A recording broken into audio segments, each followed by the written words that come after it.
Assalamualaikum warahmatullahi wabarakatuh. Perkenalkan, nama saya Dina Darmi Sylvia, jurusan Sejarah Peradaban Islam, Fakultas Hadap dan Humaniora, Universitas Islam Negeri Imam Bonjol Padang. Baiklah, di kesempatan kali ini saya akan mempresentasikan rencana proposal skripsi saya yang berjudul Tradisi Turun Mandi Bayi Baru Lahir pada Masyarakat Kenagarian Sungai Nanam, Kecamatan Lembah Gumanti, Kabupaten Solo. Baiklah, kita masuk pada latar belakang masalah. Tradisi adalah adat atau kebiasaan turun-temurun dari nenek moyang yang masih dijadikan dalam masyarakatnya. Di Nagari Sungai Nanam, salah satu tradisi yang masih dilaksanakan sampai sekarang ini adalah tradisi turun mandi pada bayi baru lahir.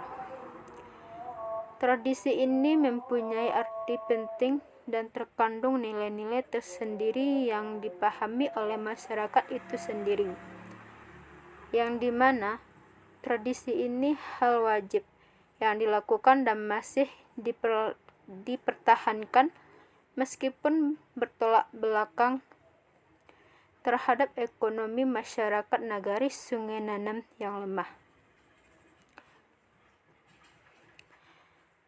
Tradisi turun mandi ini merupakan salah satu bentuk aktivitas dan adat yang tidak terlepas dari ketentuan nilai-nilai, aturan-aturan dan norma yang berlaku yang dilaksanakan semua lapisan masyarakat yang ada pada Nagari Sungai Nanam. Di dalam pelaksanaannya, tradisi ini dilakukan dengan tahapan dan proses dan cara adat maupun agama yang diwariskan sejak dahulunya, yang telah ada sampai sekarang, masih bertahan serta dilestarikan. Nilai-nilai budaya tersebut sebagai identitas kebudayaan lokal masyarakat Minangkabau di Kenagarian Sungai Nanam. Tradisi turun mandi merupakan juga bagian dari unsur kebudayaan Sungai Nanam yang mana dilaksanakan tradisi turun mandi.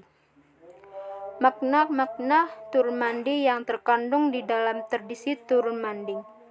Pertama, makna terkandung dalam tradisi turun mandi yaitu makna benda yang digunakan saat pelaksanaan upacara turun mandi terhadap anak berdasarkan pada penjelasan Blume bahwa manusia bertindak terhadap sesuatu itu bagi mereka.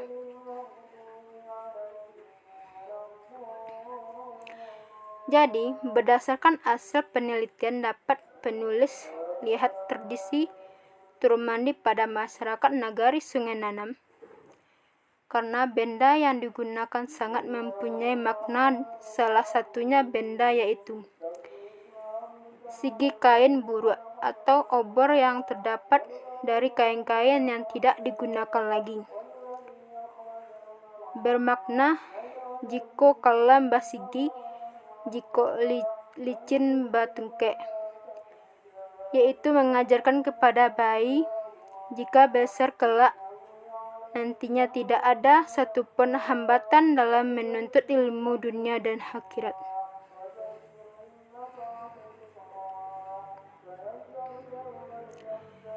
Rumusan masalah. 1. Bagaimana Kenagarian Sungai Nanam dalam melestarikan kebudayaannya? 2. Bagaimana upaya Kenagarian Sungai Nanam mempertahankan kebudayaannya? 3. Bagaimana untuk tetap menjunjung adat istiadat Minangkabau? Manfaat dan tujuan.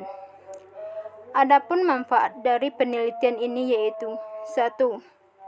Penelitian mengetahui cara-cara membuat karya ilmiah yang baik dan benar. 2. Menambah ilmu pengetahuan dan wawasan peneliti dan juga orang-orang yang membaca karya ilmiah tersebut. 3. peneliti bisa mempraktekkan di lapangan ilmu yang diperoleh dan perkuliahan.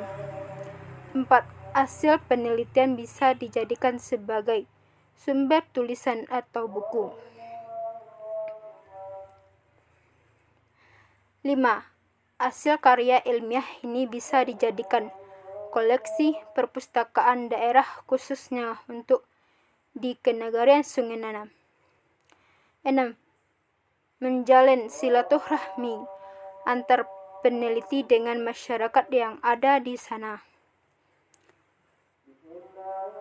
Adapun tujuan dari penelitian tersebut diantaranya 1. Untuk mengungkap perkembangan tradisi turun manding.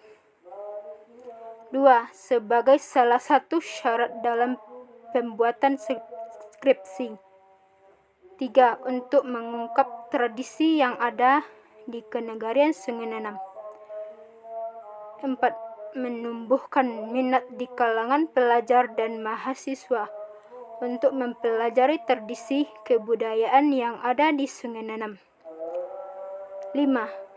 Untuk memperkenalkan khalayak ramai sehingga menjadi sebuah tradisi turun-temurun.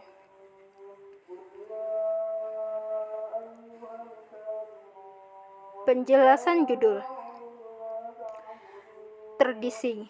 Tradisi adalah adat atau kebiasaan turun-temurun dan dari nenek moyang yang masih dijadikan dalam masyarakatnya. Turun manding. Membawa bayi ke sungai atau tempat mandi. Tradisi turun mandi merupakan juga bagian dari unsur kebudayaan di Negari Sungai Nanam yang mana dilaksanakan tradisi turun mandi. Makna-makna turun mandi yang terkandung di dalam tradisi turun mandi, upacara turun mandi terhadap anak yang baru lahir.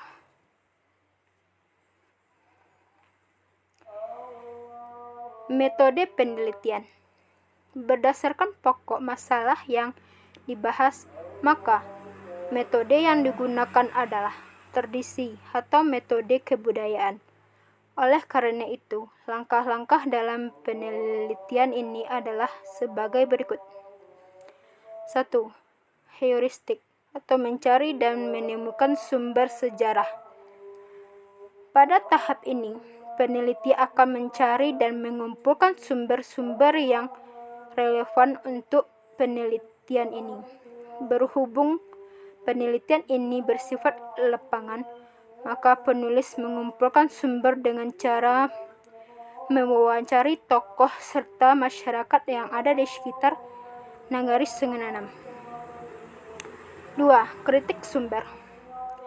Pada tahap ini, penulis akan melakukan kritik terhadap sumber-sumber yang ditemukan dan diperoleh dari hasil penelitian. Kritik sumber dilakukan dengan 2 tahap, yaitu kritik extem dan kritik interim. Pada kritik ekstrem, peneliti akan menguji keautentitasan atau keaslian sumber yang ditemukan. Kemudian peneliti juga melakukan kritik intern untuk menguji kredibilitas atau kesahihan sumber. 3. Analisis. Pada tahap ini akan menganalisis sumber-sumber yang telah digunakan untuk memunculkan fakta kebudayaan. Dalam menganalisa sumber ini digunakan pendekatan multidimensioner. Artinya, untuk menjelaskan suatu peristiwa sejarah dan kebudayaan digunakan pertalian yang kompleks dari berbagai disiplin ilmu, seperti sosial, budaya, serta keagamaan. 4. Penulisan. Pada tahap ini, penulisan akan merangkai fakta yang telah berhasil dibangun untuk menjadi sebuah karya ilmiah. Sistematika penulisan.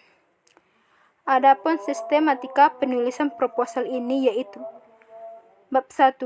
Pendahuluan yang terdiri dari latar belakang masalah, rumusan, dan bahasa masalah, penjelasan judul, tinjauan pustaka, kegunaan penelitian, metodologi penelitian, dan sistematika penulisan. Bab 2. Geografi Nagari Sungai Nanam, terdiri dari ekonomi, sosial, dan budaya. Bab 3. Isi yaitu kondisi dan kebudayaan Sungai Nanam. Bagaimana kenegarian Sungai Nanam mempertahankan tradisi turun manding. Bagaimana upaya menjunjung tradisi dan kebudayaan adat istiadat Minangkabau. Turun mandi di kenegarian Sungai Nanam. Sistem pemerintahan kebudayaan di Sungai Nanam. Bab 4. Penutup, terdiri dari kesimpulan, saran, daftar pustaka, serta lampiran-lampiran lainnya. Daftar bacaan yang tertera dan tertulis bisa kita lihat di sini. Hanya itulah yang dapat saya sampaikan dalam presentasi rencana proposal skripsi saya. Kalau ada kata-kata saya yang salah, saya minta maaf. Assalamualaikum warahmatullahi wabarakatuh.